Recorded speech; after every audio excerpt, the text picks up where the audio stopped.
Pendengar sekilas damai yang berbahagia, bagai burung, kemanapun pergi, terbang dengan sayapnya saja sebagai bawaannya. Begitu pula biku, bercukup hati dengan jubah untuk melindungi tubuhnya, dan dengan makanan derma untuk menjaga perutnya. Dan kemanapun ia pergi, ia berangkat hanya dengan membawa itu. Demikian penggalan Majjhima Nikaya ayat 27. Menentukan jumlah jubah. Suatu ketika, Sang Bagawa sedang berjalan dari Raja Gaha menuju Wesali.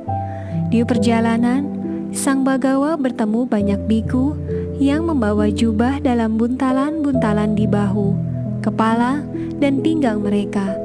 Sang Bagawa lalu berpikir, orang-orang ini punya banyak jubah. Mereka akan mudah kembali hidup mewah. Bagaimana jika aku membatasi jumlah jubah mereka? Akhirnya, Sang Bagawa tiba di Wesali. Di sana, Sang Bagawa tinggal di wihara Gotamaka. Suatu malam, Sang Bagawa duduk di tempat terbuka. Saat itu, terjadi hujan badai selama 8 hari. Sang Bagawa hanya mengenakan satu jubah, namun Sang Bagawa tidak merasa dingin. Namun, saat malam lebih larut, Sang Bagawa mulai merasa dingin. Sang Bagawa mengenakan 2 jubah dan tak lagi merasa dingin.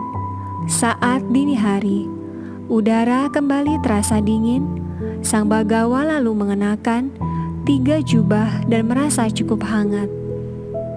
Saat fajar menjelang, angin bertiup dingin dan Sang Bagawa pun mengenakan jubah keempat.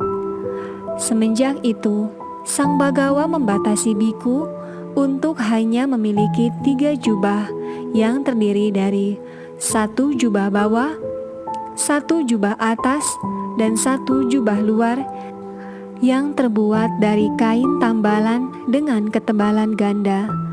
Pada waktu lain, saat berjalan dengan biku Ananda, Sang Bagawa melihat sawah di Magadha terbagi rapi.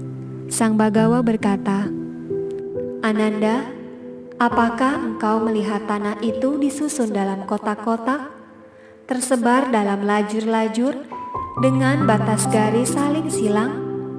"Iya, Bante," jawab Ananda. "Cobalah mengatur jubah biku seperti itu," pinta Sang Bagawa. "Baik, Bante," jawab Ananda.